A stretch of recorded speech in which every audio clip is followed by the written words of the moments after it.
She texted, "At my ex's house, his dad died. Don't be jealous." I replied, "My condolences." Then I looked up the obituaries and found nothing. When I sent flowers to the deceased father, who answered his own door, the ex called me in a panic. I, 28 male, got that text from my girlfriend, Brianna, 26, last Thursday at 9 p.m. We'd been together for 2 years, living together for 6 months. The full text said, "Hey babe, I'm at Garrett's house. His dad just died suddenly this afternoon. The whole family is devastated. I know this is weird, but he called me crying, and I couldn't say no. Don't be jealous. I'll be home late." Garrett is her ex from college. They dated for 3 years, broke up 4 years ago. He still comments on all her Instagram posts with fire emojis. I replied, "My condolences to his family. Take your time." She sent back heart emojis, and "This is why I love you." So understanding. Something felt off though. Not the going to comfort an ex part. Death is death. I get it. But the "don't be jealous" line. Why even add that unless? So I did what any reasonable person would do. I checked the local obituaries online. Nothing for anyone with Garrett's last name Hutchinson. Checked the funeral home websites. Nothing. Checked his dad's Facebook. We're not friends, but his profile is public. He posted about his golf game that morning. Interesting. I didn't confront Brianna. Instead, I decided to be a thoughtful boyfriend. I called a florist the next morning and ordered a nice arrangement for the Hutchinson family. Deepest sympathies on your loss. Had it delivered to Garrett's parents' house that afternoon. 2 hours later, my phone exploded. Garrett called me 15 times in 3 minutes. I let it go to voicemail. His message, "Dude, what the hell? Why did you send flowers to my parents? My dad just called me freaking out thinking someone's trying to tell him he's gonna die or something. This isn't funny." I texted back, "Brianna told me your father passed away suddenly. I was trying to be respectful. Is he okay?"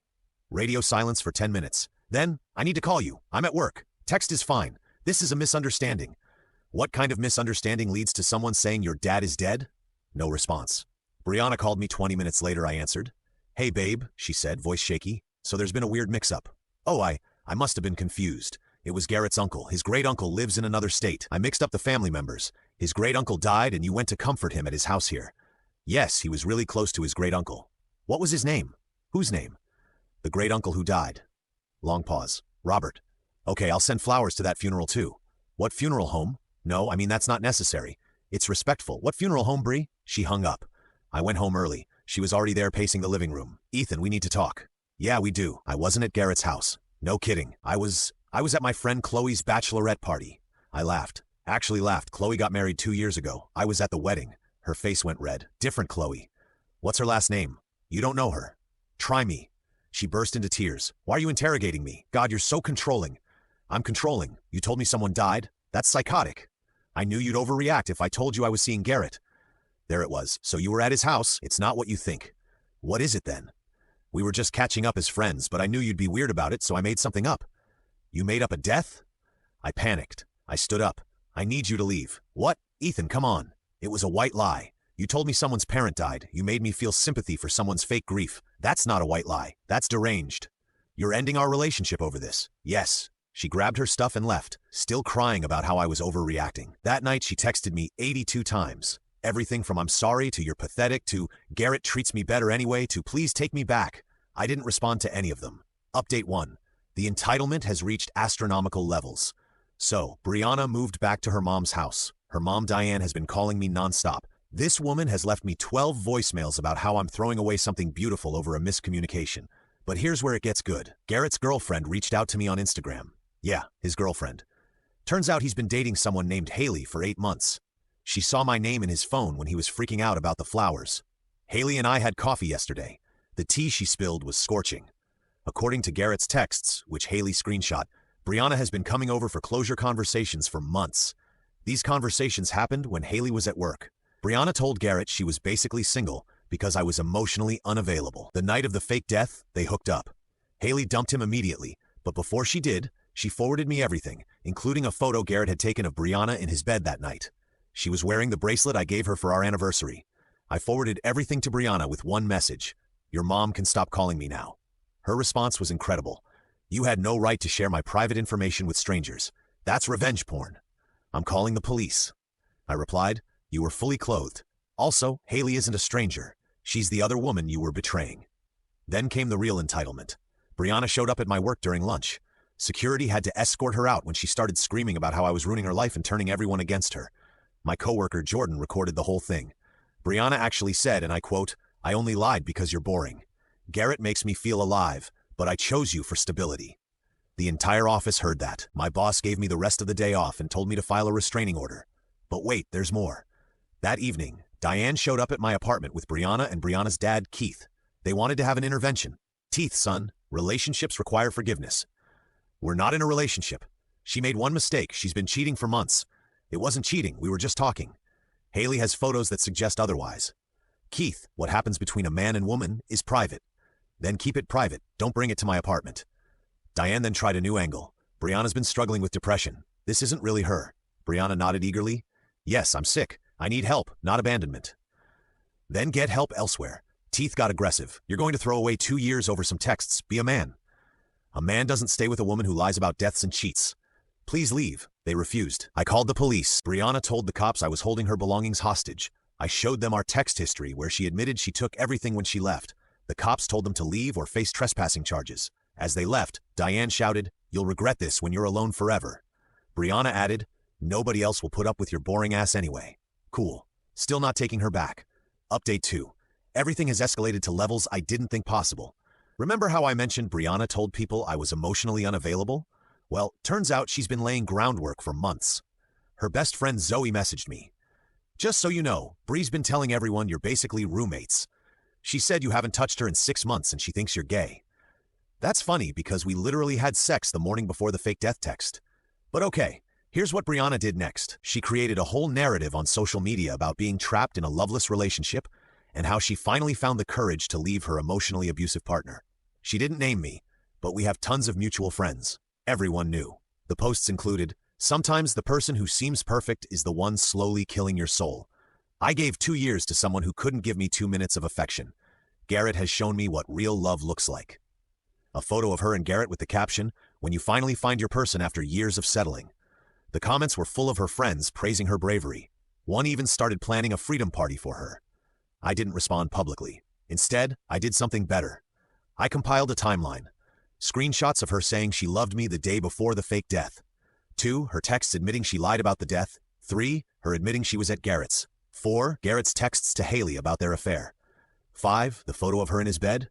6, her showing up at my work screaming that she chose me for stability. 7, the police report from her family's trespassing incident. I sent this privately to 5 people, the mutual friends who'd been commenting supportively on her posts. Within hours, the narrative shifted. People started calling her out. Her freedom party was canceled, but Brianna doubled down. She posted that I was weaponizing her trauma and turning people against a victim. Then Garrett dumped her. Yeah, after all this, after leaving Haley after the drama, he dumped her via text. "This is too much drama. You said you were single. I don't want to be involved in this mess." Brianna lost it. She called me at 2 a.m. sobbing. "Are you happy now? You ruined everything." "I didn't do anything. You lied, you cheated, and you faced consequences." "Garrett was my soulmate. Your soulmate who dumped you after a week. He only left because you made this public." "I didn't make anything public. I privately told the truth to 5 people. You're evil. You're actually evil. Okay, I'm going to destroy you. Good luck with that." She hung up. The next day, she tried to make good on that threat. She called my employer claiming I was harassing her. HR called me in. I showed them everything, including the security footage of her causing a scene. They banned her from the property and offered me their legal team if needed. She told my landlord I was dealing drugs. He laughed because I'm the most boring tenant ever. I barely have people over and I'm in bed by 10 p.m. She even called my mom telling her I was mentally unstable and needed intervention. My mom's response was legendary. "Honey, the only unstable person here is someone who lies about deaths. Please lose my number." But the peak delusion came yesterday. Brianna sent me a formal letter like printed and everything with terms for reconciliation. 1, I publicly apologize for overreacting. 2, I delete all evidence of her mistake. 3, I pay for couples therapy. 4, I apologize to Garrett for the flowers. 5, I let her move back in immediately. 6, we pretend this never happened. At the bottom she wrote, "You have 48 hours to accept these terms or I'll have no choice but to move on permanently." I framed it. It's hanging in my kitchen. My friends think it's hilarious. Update 3. Brianna did not in fact move on permanently. Instead, she started dating Garrett's best friend, Tyler. Yeah, you read that right. She's now with the best friend of the guy she cheated with. Tyler reached out to me on Instagram. "Hey man, just wanted you to know there's no hard feelings. Bree told me everything about how you were basically roommates and how you emotionally neglected her. I'm glad she's free now." I sent him the framed terms for reconciliation photo with the caption, "Does this look like something someone would send to a roommate?" He blocked me immediately. But here's where karma gets beautiful. Remember Haley, Garrett's ex? We've become friends through this mess. She works in HR at a major company downtown. Guess who applied for a job there? Brianna. Haley didn't sabotage anything. She's professional like that. But she did give the hiring manager a heads up about the potential culture fit concerns regarding someone who fabricates deaths and creates hostile work environments. Brianna didn't get the job. She found out through a mutual friend that Haley worked there. Her response was to threaten to sue Haley for defamation and career sabotage. Haley's response: truth is an absolute defense against defamation. Also, I have screenshots. Meanwhile, Tyler was learning what dating Brianna actually meant. She was texting Garrett constantly about closure. She was also texting me about making a mistake. She told Tyler's mom that they were planning to get engaged. They'd been dating for 5 days. She changed her relationship status to engaged to Tyler on Facebook. She started planning their wedding on Pinterest. Tyler lasted exactly 9 days before he called me. Dude, I'm sorry. You were right. She's insane. Apparently, the breaking point was when she called his ex-girlfriend to warn her to stay away from her man. His ex lives in another country. They haven't talked in 3 years. So, now Brianna was single again. And this time she went nuclear. She created a blog, a whole blog called Dating While Healing, where she posted about her journey from emotional abuse to freedom. Every post was clearly about me, but with names changed. Evan was described as a controlling narcissist who isolated her from friends and made her feel worthless. The blog got some traction in certain circles. She was getting sympathy from strangers who didn't know the real story until Haley and I decided to create our own website, The Real Story, where we posted all the screenshots, timelines, and evidence. We didn't promote it or anything, just sent the link to anyone who asked about Brianna's blog. Her blog mysteriously went private after that. Final update: the universe has a sense of humor. Last week I ran into Garrett's dad at the grocery store. Yes, the deceased father. He recognized me immediately. "You're the flower guy." We had a laugh about it. Then he said something interesting. "That girl your ex was seeing my son about, she's trouble. Been calling our house at all hours crying about some Tyler fellow. My wife had to block her number. She's not my problem anymore." I said, "Smart man. You know, she told my wife that you were abusive. My wife asked for specifics and the girl said you were emotionally abusive because you didn't notice her new haircut once." We both laughed. But here's the real finale. Brianna sent me one last email last night. The subject line: "You won." The email: "I hope you're happy. You've turned everyone against me. Garrett won't talk to me. Tyler blocked me. Even my own friends think I'm crazy now. My mom says I need therapy. My dad won't pay for my apartment anymore because he says I need to learn accountability. You destroyed my life over one lie. One lie. I was just trying to spare your feelings about seeing Garrett. I could have just cheated without telling you anything, but I tried to be considerate by making up a reason. Now I have to move back to my hometown. I have to live with my parents at 26. I have to get a job at my uncle's insurance company because nowhere else will hire me. You ruined everything. I hope karma gets you." I replied, "Karma already got someone in this situation.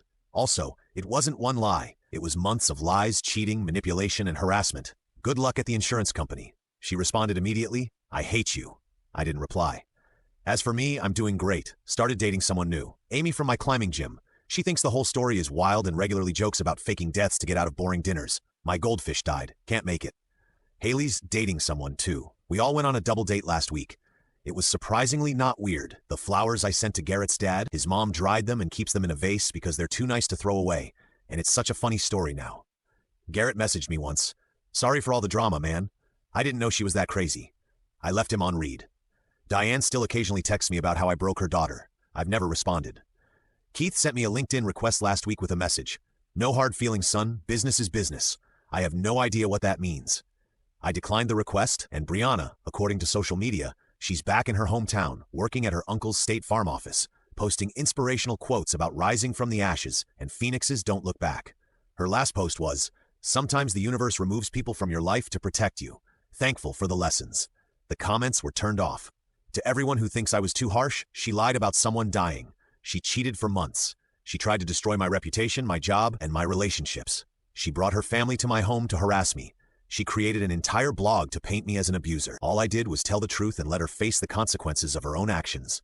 Sometimes, the best revenge isn't actually revenge. It's just stepping back and letting someone experience the natural results of their choices. Thanks for following along, Reddit. I'm gonna go live my boring, death-free life now. Edit, since people keep asking. Yes, the uncle who owns the insurance company is Diane's brother. He apparently told Brianna she has to work there for at least a year to learn the value of hard work and honesty. He also makes her cold call leads as character building. Edit 2. To everyone saying Amy is a rebound, we're taking things slow, and she knows the whole story. She actually insisted we wait a few months before making anything official because anyone who lies about death has definitely left some psychological damage. She's in therapy. I'm in therapy. We're all in therapy. It's great. Edit 3. Garrett's mom messaged me on Facebook to say Brianna drove by their house last week slowly. They're considering a restraining order. The flowers I sent are still in their living room though, so at least something good came.